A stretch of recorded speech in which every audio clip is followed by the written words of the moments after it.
नमस्कार दोस्तों, आप देख रहे हैं मोक्ष चैनल, जहां पर मैं प्रिया पांडे।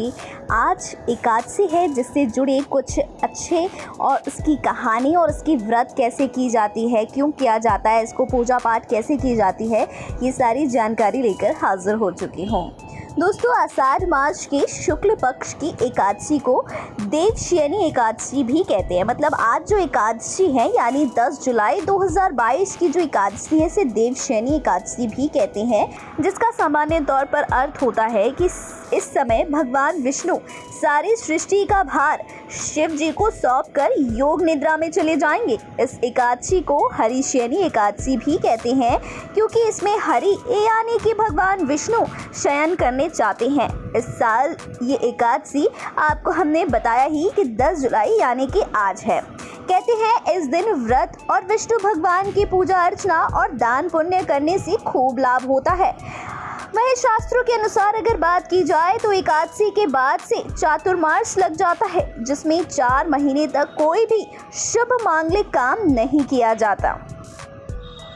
इस व्रत को पढ़ने और नियम अनुसार बताए गए उपायों को करने से घर में आई आर्थिक तंगी, स्वास्थ्य की समस्या, सौभाग्य, पाप मुक्ति जैसी सभी समस्याओं से छुटकारा मिल जाता है।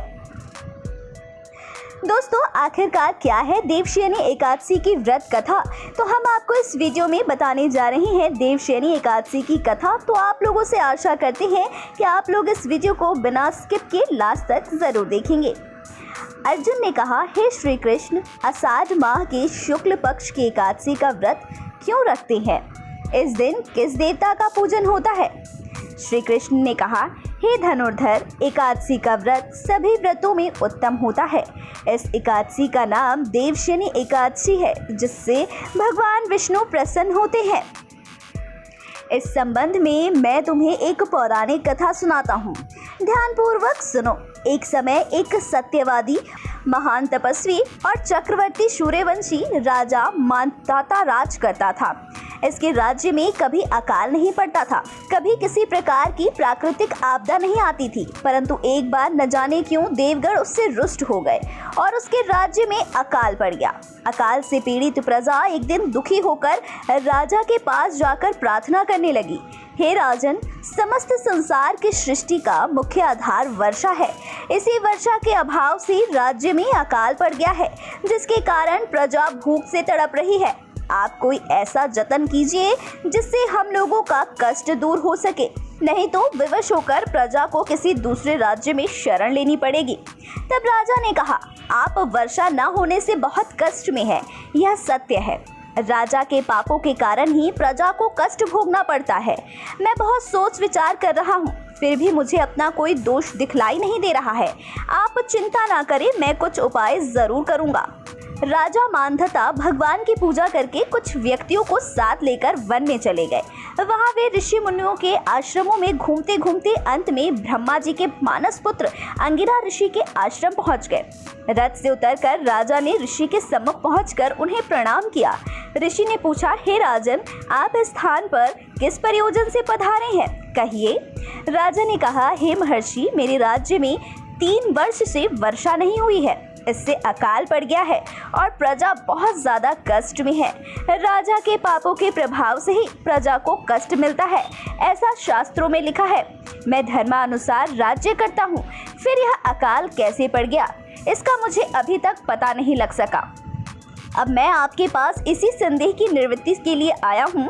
आप कृपा करके मेरी इस समस्या का निवारण करें और प्रजा के उद्धार के लिए उपाय बतलाएं। सब वृतांत सुनने के बाद ऋषि ने कहा, हे नृपति, इस सतयुग में धर्म के चारों चरण सम्मिलित हैं। यह युग सभी युगों में उत्तम है। इस युग में केवल ब्राह्मणों को ही तप करने तथा वेद पढ़ने का अधिकार है, किंतु आपके राज्य में एक शूद्र तप कर रहा है। इसी दोष के कारण आपके राज्य में वर्षा नहीं हो रही है। यदि आप प्रजा का कल्याण चाहते हैं तो शीघ्र ही उस शूद्र का वध करवा दें। जब तक आप यह कार्य नहीं कर लेते, तब तक आपका राज्य अकाल की पीड़ा से मुक्त नहीं हो सकता। ऋषि के वचन सुन राजा ने कहा, हे मुनिश्रेष्ठ, मैं उस निरपराध तप करने वाले शूद्र को नहीं मार सकता। किसी निर्दोष मनुष्य की हत्या करना मेरे नियमों के विरुद्ध है और मेरी आत्मा इसे कभी स्वीकार नहीं करेगी। आप इस दोष से मुक्ति का कोई दूसरा उपाय बतलाइए। राजा को विचलित जान ऋषि ने कहा, हे राजन, यदि आप ऐसा ही चाहते हो तो आषाढ़ माह के शुक्ल पक्ष की देवशयनी नाम की एकादशी का विधान पूर्वक व्रत करो। इस व्रत के प्रभाव से तुम्हारे राज्य में वर्षा होगी और प्रजा भी पूर्व की भांति सुखी हो जाएगी, क्योंकि इस एकादशी का व्रत सिद्धियों को देने वाला है और कष्टों से मुक्त करने वाला है। ऋषि के इन वचनों को सुनकर राजा अपने नगर वापस आ गया और विधान पूर्वक देवशयनी एकादशी का व्रत किया। इस व्रत के प्रभाव से राज्य में अच्छी वर्षा हुई और प्रजा को अकाल से मुक्ति मिली। इस एकादशी को पद्म एकादशी भी कहते हैं। इस व्रत के करने से भगवान विष्णु प्रसन्न होते हैं, अतः मोक्ष की इच्छा रखने वाले मनुष्यों को इस एकादशी का व्रत करना चाहिए। अगर कुल मिलाकर इस कथा के सार की बात की जाए तो अपने कष्टों से मुक्ति पाने के लिए किसी दूसरे का बुरा नहीं करना चाहिए। अपनी शक्ति से और भगवान पर पूरी श्रद्धा और आस्था रखकर संतों की कथा अनुसार सत्कर्म करने से बड़े बड़े कष्टों से सहज ही मुक्ति मिल जाती है। अब देवशयनी एकादशी के शुभ मुहूर्त क्या हैं, कैसे आप पूजा प्रारंभ कर सकते हैं, क्या है नियम, ये सभी चीज़ें मैं आपको बताने जा रही हूँ। तो आज एकादशी है जिसकी तिथि है 9 जुलाई 2022, जो शाम 4:29 पर शुरू होगा। देवशयनी एकादशी 2022 तिथि 10 जुलाई को ही दोपहर में 2 बजे जो है समाप्त हो जाएगा। 2:13 पर यह खत्म होगा। देवशयनी एकादशी 2022 परण तिथि 11 जुलाई सुबह 5:56 से 8:36 तक ही रहेगा। दोस्तों, आशा करती हूँ कि आपको हमारी ये एकादशी देवशयनी की कथा और उनसे जुड़े ये रोचक तथ्य सुनकर अच्छा लगा होगा। और अगर आपको ये जानकारी सुनने में पसंद आई हो और ये जानकारी आप तक अच्छे से पहुंच गई हो तो आप अपनी राय हमारे कमेंट बॉक्स में कमेंट करके ज़रूर बताइएगा। साथ ही साथ अगर आप हमारे चैनल मोक्ष पर नए हैं तो इसे सब्सक्राइब भी ज़रूर कर दीजिएगा।